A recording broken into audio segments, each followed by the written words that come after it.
Hello everyone, myself Dr. Sandhya and I welcome you all in my YouTube channel. Today we will discuss about helium neon laser. Helium neon laser है वो हमारा gas laser है उनकी category में आता है। जैसे हमने लास्ट वीडियो में किया था कि जो लेजर्स है वो एक्टिव मीडियम की बेसिस के ऊपर हम तीन कैटेगरीज है वो डिवाइड करते हैं। फर्स्ट वन है वो हमारा क्या हो गया, गैस लेजर हो गया। सेकंड वन है वो हमारा क्या हो गया, लिक्विड डाई सॉल्यूशन लेजर हो गया। एंड थर्ड वन था वो हमारा क्या था, सॉलिड लेजर हो गया। तो यहाँ पे मतलब आपका एक तरह से एक्टिव मीडियम है वो अगर गैस है तो हम उसको गैस लेजर बोलेंगे। लिक्विड फॉर्म में आप यूज कर रहे हो तो उसको हम लिक्विड की कैटेगरी में रखेंगे। और अगर वो एक्टिव मीडियम हमारा क्या है, कोई सॉलिड है, ठीक है, तो हम उसको क्या कहेंगे, एक तरह से सॉलिड लेजर कहेंगे। तो यहाँ हम कह रहे हैं गैस लेजर, तो ऑब्वियस सी बात है जो हीलियम नियॉन लेजर है जो हमारा मेन टॉपिक है वो एक तरह से गैस लेजर की कैटेगरी में आता है। तो एक तरह से जो एक्टिव मीडियम है वो हमारा क्या है, गैस है। And type of gas laser, अब गैस लेजर है उनको भी हम फर्दर तीन कैटेगरीज हैं उनमें डिवाइड कर देते हैं। फर्स्ट वन है वो हमारा आयन लेजर हो गया। सेकंड वन है वो हमारा क्या हो गया, न्यूट्रल एटम लेजर। ठीक है, मतलब एक तरह से आप जो यूज कर रहे हो लेजर उसमें जो एटम्स होंगे वो एक तरह से न्यूट्रल होंगे। ठीक है, तो यहाँ पे क्या हो गया आपका हीलियम हो गया एंड नियोन एटम है वो हम यूज करेंगे यहाँ पे। एंड थर्ड वन है वो हमारा क्या है, मॉलिक्यूलर लेजर। तो मतलब जो गैस आप ले रहे हो एक तरह से मॉलिक्यूल्स की फॉर्म में है। तो एग्जाम्पल है वो आप इसका दे सकते हो, CO2 laser. Some gas laser produce a feeble power below 1 milliwatt and are used in the laboratory such as helium neon laser। तो मतलब एक तरह से पावर के अकॉर्डिंग भी हम दो पार्ट में डिवाइड कर देते हैं। अगर पावर है वो कम है, जैसे हम रेंज बता सकते हैं 1 मिली वॉट है, तो उस केस में आता है आपका हीलियम नियॉन लेजर, जो कि जनरली लेबोरेटरीज है उनमें यूज करते हैं हम as a monochromatic source of light. ठीक है, एंड कुछ लेजर आपके होंगे, some lasers emit high power in the 1 kilowatt and are use industrial purpose. ठीक है, तो हाई पावर के जो लेजर हैं जिनका आप एग्जांपल दे सकते हो जैसे CO2 लेजर, उनको हम इंडस्ट्रियल पर्पस के लिए हम यूज करते हैं। उसके बाद शुरू करते हैं helium neon laser. This was the first laser build by Ali Javan and W Bennett and D Herriott at the Bell laboratories in 1961। ठीक है, तो 1961 है उसमें ये बनाया गया था। It was a 4 level laser and operated in the continuous mode. ठीक है, तो जैसे रूबी लेजर होता है वो हम 3 लेवल लेजर उसको बोलते हैं, एंड हीलियम नियॉन लेजर है वो आपका क्या है, 4 लेवल लेजर है। अब इसको 4 लेवल बोलने का रीजन क्या है वो हम आगे डिटेल में करेंगे। The level first is the ground level and the second, third and fourth are the excited level. ठीक है, तो अगर हम 4 लेवल्स की बात कर रहे हैं तो आप बताओगे कि फर्स्ट लेवल है वो हमारा क्या है, ग्राउंड लेवल है। एंड जो सेकंड, थर्ड एंड फोर्थ है वो हमारे क्या है, एक्साइटेड लेवल है। Pumping is done by the electric discharge. Last time हमने कहा कि लेजर जो एक्शन होगा वो एक तरह से क्या होता है, स्टिमुलेटेड एमिशन की वजह से होता है, हायर स्टेट से जो आपका लोअर स्टेट में आता है। ठीक है, लेकिन हायर स्टेट में जो एटम्स है उनको पहुंचाने का जो काम होता है वो एक तरह से पंपिंग के थ्रू किया जाता है। ठीक है, एंड पंपिंग के लिए जो पॉसिबिलिटीज है वो हमने क्या कहा था कि या तो वो ऑप्टिकल पंपिंग हो सकती है या फिर आप इलेक्ट्रिक डिस्चार्ज यूज कर सकते हो, या फिर ऐसा हो सकता है कि कोई आपने एक्सोथर्मिक केमिकल रिएक्शन है वो आपने यूज की है एक तरह से उसको एनर्जी प्रोवाइड करने के लिए। तो यहाँ हमने क्या कहा कि पंपिंग है वो हम यूज करेंगे इलेक्ट्रिक डिस्चार्ज के थ्रू। ठीक है, and level third is more lifetime than the others. Level जो थर्ड है, जो 4 लेवल हमने अभी डिस्कस किए हैं उनमें से जो लेवल थर्ड होगा उसका लाइफ टाइम है वो बाकी के कंपैरिजन में क्या होगा, ज्यादा होगा। The population inversion is achieved between the level third and second. ठीक है, पॉपुलेशन इन्वर्जन बेटा वर्ड क्या होता है कि जनरली हमारा क्या होता है कि जो ग्राउंड स्टेट होती है उसमें क्या होते हैं कि नंबर ऑफ एटम्स हैं उनकी पॉपुलेशन ज्यादा होती है। ठीक है, एंड अगर हम इस चीज को या फिर इसका नॉर्मल जो कंडीशन है, ऑर्डिनरी जो हमारी कंडीशन है, इसको अगर हम रिवर्स कर देते हैं तो हम इसको वर्ड देते हैं पॉपुलेशन इन्वर्जन। इसका मतलब क्या हुआ कि अब ग्राउंड स्टेट के कंपैरिजन में जो हमारा एक्साइटेड जो स्टेट है उसमें नंबर ऑफ एटम्स है या फिर हम कह सकते हैं पॉपुलेशन है वो ज्यादा है as compare to ground state. ठीक है, तो इन्होंने क्या कहा कि द पॉपुलेशन इन्वर्जन है वो हमारा क्या है, सेकंड में है, सेकंड एंड जो आपका थर्ड है उसमें होगी। ठीक है, let's consider N1, N2, N3 and N4 are the population density of the level of first, second, third and fourth respectively। अगर हम एटम्स की बात कर रही हैं तो N1 N2 N3 and N4 है वो हमारी पॉपुलेशन डेंसिटी होगी। हर एक जो नेमिंग है वही डिनोट कर रही है। N1 होगी वो हमारे फर्स्ट लेवल में होगी, N2 सेकंड लेवल में, N3 थर्ड में एंड N4 है वो हमारी क्या है फोर्थ लेवल में। The rate of change of the population density and हर एक लेवल के कोरस्पॉन्डिंग हम रेट की बात अब डिस्कस करेंगे। तो इन्होंने क्या कहा कि फोर्थ लेवल के कोरस्पॉन्डिंग अगर हम पॉपुलेशन डेंसिटी के चेंज होने की बात करते हैं तो वो आप किस तरह से लिखोगे, dN4 divided by dt। Rate को जब बात करते हैं तो रेट हमेशा टाइम के रिस्पेक्ट में हम यूज करते हैं। तो dN4 n divided by dt is equal to Wp n1 minus n4 n minus tau 4 n आपका n4। अब हर टर्म है वो आप बताओगे कि Wp n1 minus n4 है वो क्या है, एक तरह से net rate of stimulated transition from the level first to fourth. ठीक है, मतलब ग्राउंड स्टेट से फोर्थ लेवल है उसमें जब मतलब एक तरह से जब ट्रांजिशन होगा। स्टिमुलेटेड का मतलब क्या है कि आपने बाहर से एनर्जी दी है जो कि आप एक तरह से पंपिंग के थ्रू आप कहोगे या इलेक्ट्रिक डिस्चार्ज के थ्रू दोगे एनर्जी, तो वहां से क्या हो जाएगा, आपके एटम्स है वो फर्स्ट लेवल से किस में पहुंचेंगे, फोर्थ में। ठीक है, बाद में क्या कहा इसने नेगेटिव साइन के साथ टो 4 एंड N4। अब ये टो 4 है वो आपका क्या है, नेट रिलैक्सेशन रेट है फ्रॉम द लेवल 4। ठीक है, आप कोई भी सब्सक्रिप्ट यूज कर रहे हैं इसका मतलब क्या है कि वो उसी लेवल को डिनोट कर रहा है। तो आपने क्या कहा, T4 एक तरह से रिलैक्सेशन रेट है। रिलैक्सेशन रेट है इसका मतलब क्या हुआ कि फोर्थ से अब कहाँ कहाँ ट्रांजिशन पॉसिबल है। ठीक है, तो इसलिए आपने क्या यूज किया है, नेगेटिव साइन है वो यूज किया है। ठीक है, यहाँ पे आपने क्या किया है, फर्स्ट से फोर्थ में गया तो वहां पे पॉपुलेशन डेंसिटी एक तरह से इंक्रीज होगी। और जब रिलैक्सेशन रेट की बात हम कर रहे हैं तो हम क्या कहेंगे कि पॉपुलेशन डेंसिटी एक तरह से डिक्रीज हो रही है, तो हम नेगेटिव साइन है वो यूज कर रही हैं। आप कहोगे कि रिलैक्सेशन रेट है वो अपना क्या है कि 4 से पॉसिबल हो सकता है, थर्ड में आ सकते हैं एटम्स, सेकंड में आ सकते हैं एंड आप क्या फर्स्ट में आ सकते हैं। तो आप क्या लिखोगे कि tau 4 is equal to tau 4 3। ठीक है, 4 से 3 में आ सकते हैं, 4 से 2 में आ सकते हैं एंड 4 से आपके 1 में आ सकते हैं।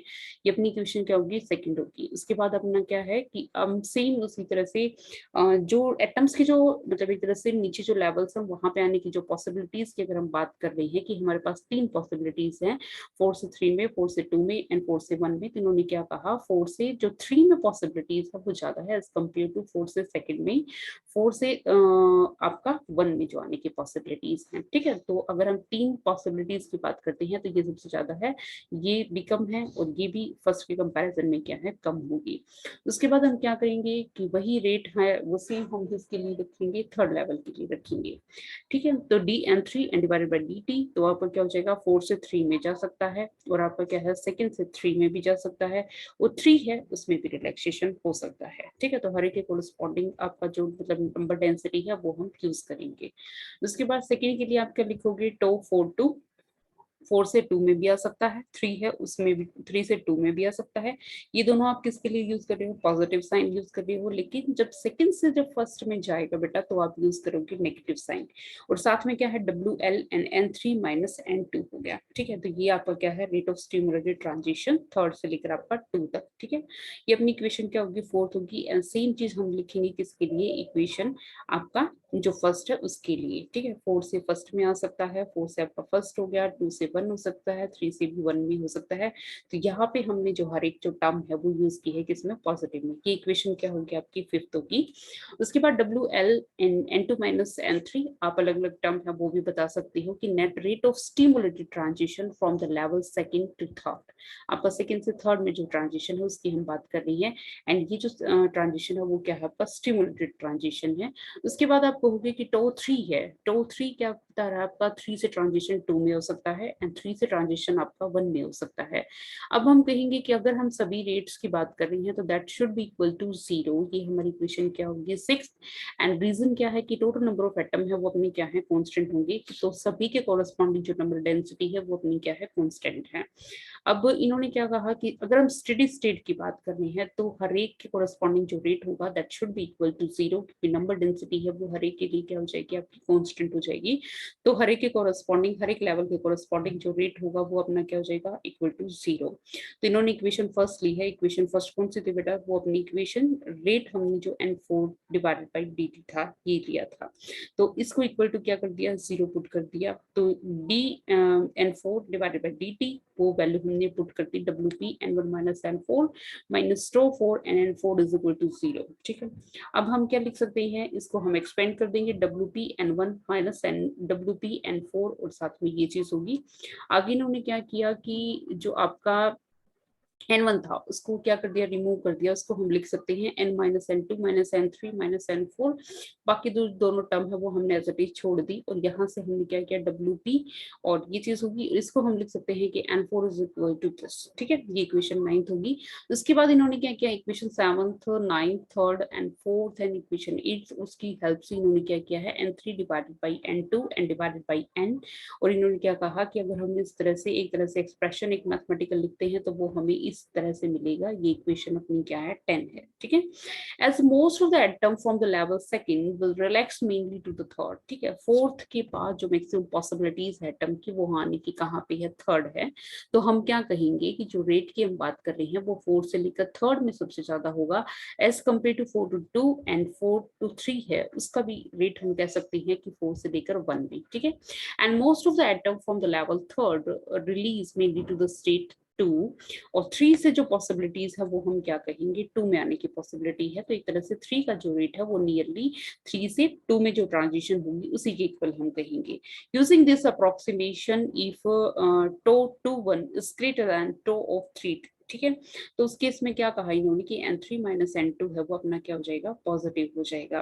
Thus the rate of the relaxation of atom from the level second to first is faster than that the arrival of time from the level 3 to 2 and the leisure transition take place 3 to 2। ठीक है, तो अब इन्होंने क्या कहा कि अगर हम रिलैक्सेशन रेट की बात कर रहे हैं, मतलब हायर से लोअर में जो आ रहा है अपनी एनर्जी रिलीज करके, तो इन्होंने क्या कहा कि वो रेट है वो फास्टर है किसकी केस में, 2 से लेकर 1 में एज कम्पेयर टू 3 to 2। ठीक है, लेकिन हमें लेजर एक्शन के लिए हमने क्या कहा था, मेटा स्टेबल स्टेट चाहिए, और लेजर एक्शन है वो एक तरह से थोड़ा सा टाइम डिले के साथ होना चाहिए। फास्ट है वो अपना स्पॉन्टेनियस होता है कि थोड़े से टाइम पीरियड के लिए रहा वो स्टेट में, फिर अपना ट्रांजिशन हो जाता है। तो इन्होंने क्या कहा, रेट ऑफ रिलैक्सेशन सेकंड से लेकर आपका फर्स्ट है वो फास्टर है एज कम्पेयर टू 3 to 2। तो हम क्या कहेंगे कि लेजर एक्शन जो हमारा पॉसिबल होगा वो किस में होगा, 3 से लेकर 2 तक होगा। उसके बाद अगर हम इंडियन नियम लेजर है उसमें कंस्ट्रक्शन की बात करते हैं, तो इन्होंने क्या कहा, कंस्ट्रक्शन के लिए डिस्चार्ज ट्यूब लेते हैं, उसके डायमेंशन के लिए हम कहेंगे कि लेंथ है वो 80 सेंटीमीटर है, और अगर हम डायमीटर की बात करते हैं तो वो 1.5 सेंटीमीटर है। हीलियम नियॉन, जैसे हीलियम एंड नियॉन एक तरह से दोनों को हम कंबाइन बोलते हैं, तो एक तरह से जो गैस है उन दोनों का, गैस का दोनों का मिक्सर हम लेके चल रही हैं। एंड मिक्सर के लिए रेशियो बेटा क्या होगा, 5:1 एंड 10:1। ठीक है, ऑप्टिमम इन्होंने क्या कहा, 7:1। इसका मतलब क्या हुआ कि 10 आपके हीलियम के एटम होंगे और आपका एक नियोन का एटम होगा। Helium and neon gases are at a pressure of 1 torr. Pressure है वो भी दोनों का डिफरेंस है, एक आपका मतलब 1 टोर है आपका किसका, हीलियम का, एंड नियोन है वो क्या होगा आपका 0.1 टोर। इसका मतलब हीलियम है वो प्रेशर भी आपने क्या लिया है, ज्यादा लिया है। एक तरह से नंबर ऑफ एटम्स हैं वो भी क्या लिए इन्होंने, ज्यादा लिए हैं। The discharge tube has 2 electrodes connected with high DC supply. जो सप्लाई की बात कर रही है तो आप डीसी सप्लाई यूज कर रही हो, इलेक्ट्रोड्स हैं, जैसे हमने इलेक्ट्रिक डिस्चार्ज की बात की थी वो एक तरह से क्या है, इलेक्ट्रिक पंपिंग आप यूज कर रहे हो। उसके बाद 2 mirror M1 and M2 at the end of the tube and the combination of these 2 mirror make its resonator cavity। resonator cavity है वो अपनी क्या हो जाएगी, एक तरह से 2 मिरर अपने M1 and M2। लेजर का इंट्रोडक्शन है उसमें भी हमने बताई थी, तो इन्होंने यही बताया है आपका, ये अपनी क्या होगी, ट्यूब होगी। ट्यूब के अंदर क्या है आपका, हीलियम और नियोन गैस मिक्सचर है। ठीक है, ये अपना क्या होगा, इलेक्ट्रोड होगा, यहाँ से आप क्या कर रही हो, डीसी पावर की डीसी सप्लाई का वो प्रोवाइड कर रही हो उनको, और ये आपको क्या करेगा, आपकी ये वाले जो एटम्स हैं इनको अपनी एनर्जी है वो एक तरह से ट्रांसफर करेगा। ठीक है, अब ये दोनों होगी, ये ग्रे कलर में ये अपनी क्या है, मिरर है, एक M1 हो गया, सेकंड अपना क्या है, M2 है।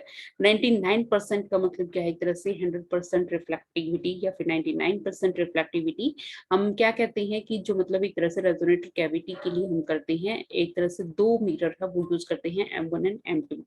एक अपना क्या होता है, कंप्लीटली रिफ्लेक्टिंग मतलब, और सेकंड सेकंड वन अपना क्या होता है, पार्शियली रिफ्लेक्टिंग। ठीक है, तो पार्शियली रिफ्लेक्टिंग जो रीजन होता है उसी में से हमारा क्या होता है, लेजर लाइट है वो पास करती है, या फिर हम कह सकते हैं वो एग्जिट कर सकती है।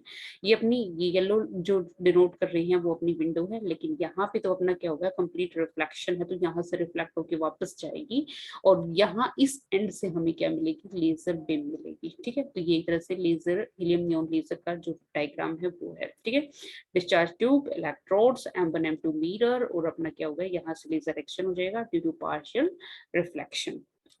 उसके बाद हम वर्किंग की बात करते हैं। When a discharge tube of 10 kilowatt volt is applied across the gas, electric field designers the gas mixture of helium and neon, and the electrode and the ion will move towards the anode and cathode. An energetic electron will excite helium atom through the collision of 21s and 23s state, which is the metastable state of helium. ठीक है, electric discharge आपने कर दिया और ये आपने क्या कर दिया, इतना मतलब एक तरह से 10 किलो वोल्ट एक तरह से आप क्या कर रहे हो, पोटेंशियल उसके ऊपर अप्लाई कर रहे हो। तो इन्होंने क्या कहा, हीलियम एंड नियोन एटम है, लेकिन हीलियम एटम है वो यहाँ से लाइट है एक तरह से नियोन के कंपैरिजन में, तो ये एक्साइटेड हो जाएंगे आपके। एक्साइटेड होने के बाद इन्होंने क्या कहा कि यहाँ इनके एक्साइटेड होने के लिए दो पॉसिबिलिटीज हैं। जैसे हम डायग्राम की बात करते हैं तो ये आपका क्या है, ग्राउंड स्टेट में हीलियम है। ठीक है, उसके बाद मेटास्टेबल स्टेट है ये दो, 2,3s एंड 2,1s। ठीक है, ये अपना ये पोर्शन अपना हीलियम का है और ये पूरा का पूरा पोर्शन अपना किसका है, नियोन का है।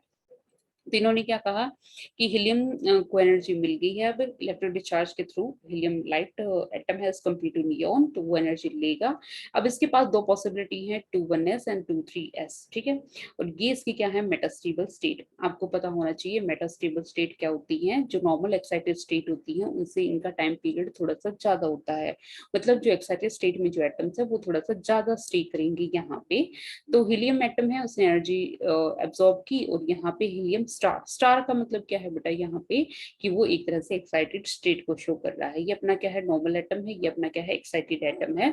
With more current through the discharge tube, more helium atom will collect to the metastable state. This, अब जिस तरह से मोर आप करंट है वो एक तरह से पास करते जाओगे, तो उसके कोरस्पॉन्डिंग जो हीलियम एटम है वो एक तरह से मेटास्टेबल स्टेट है उसमें और हीलियम एटम है वो एक तरह से कलेक्ट होना शुरू हो जाएंगे। These electrons come to the ground state by transferring their energy to the neon atom through the collision. अब हीलियम एटम है वो यहाँ पे कलेक्ट होगी, ये एक तरह से दो एक्साइटेड स्टेट थी, यहाँ पे कलेक्शन होने के बाद इन्होंने क्या कहा, ये अपनी एनर्जी है वो ट्रांसफर करेंगे इस 3s एंड 2s को। ये 3s एंड 2s एंड जो ये 1s स्टेट है ये किसकी है, नियोन की है। ये 3p एंड 2p है ये भी किसकी है, नियोन की। तो इन ये जो आपकी 2,1s और जो 2,3s है ये एक तरह से कंपेरेबल एनर्जी रखते हैं आपके 3s एंड 2s को, इसलिए कॉलिजन्स के थ्रू एक तरह से अपनी एनर्जी है वो क्या करते हैं, ट्रांसफर कर देते हैं किसको, नियोन के जो मेटास्टेबल्स हैं स्टेट हैं उनको ट्रांसफर कर देंगे। तो एटम्स है वो अब यहाँ पे नियोन के एटम एक्साइटेड स्टेट में आने के बाद कहाँ आएंगे, 3s और आपके जो 2s हैं उनमें आ जाएंगे। ठीक है, अब उसके बाद आपका क्या हो गया, 3s and 2s state of the neon atom है वो मिल गई। After the population inversion achieved there will be 3 transition. अब आपके पास जो ट्रांजिशन की पॉसिबिलिटी है, नियोन में पॉपुलेशन इन्वर्जन है वो आ चुका है। अब इन्होंने क्या कहा, 3 पॉसिबिलिटीज हैं, 3s से लेकर 2p में ट्रांजिशन हो सकता है, 2s से लेकर 2p में ट्रांजिशन, जैसे इन्होंने क्या कहा 3s से लेकर 2p ट्रांजिशन। ठीक है, तो 3s से लेकर 2p ट्रांजिशन की बात आप करोगे तो ये हो गया 3s है, इसमें आपका 2p में ट्रांजिशन हो सकता है, 3s से 3s में भी हो सकता है, 3s से 2p में भी ट्रांजिशन हो सकता है, और आपका 3s से आपका 3p से आपका 1s में हो सकता है, 2p से आपका 1s में हो सकता है, 2s से आपका 2p में भी ट्रांजिशन हो सकता है। ठीक है, अब हर एक ट्रांजिशन के कोरस्पॉन्डिंग हमें किस टाइप की जो मतलब एक तरह से रेडिएशन है वो मिलती है, वो हम डिस्कस करते हैं यहाँ पे। 3s to 2p transition. In this transition, the photon jump from the 3s to 2p. ठीक है, 3s से आप ये किस में आएंगे, 2p में आएंगे।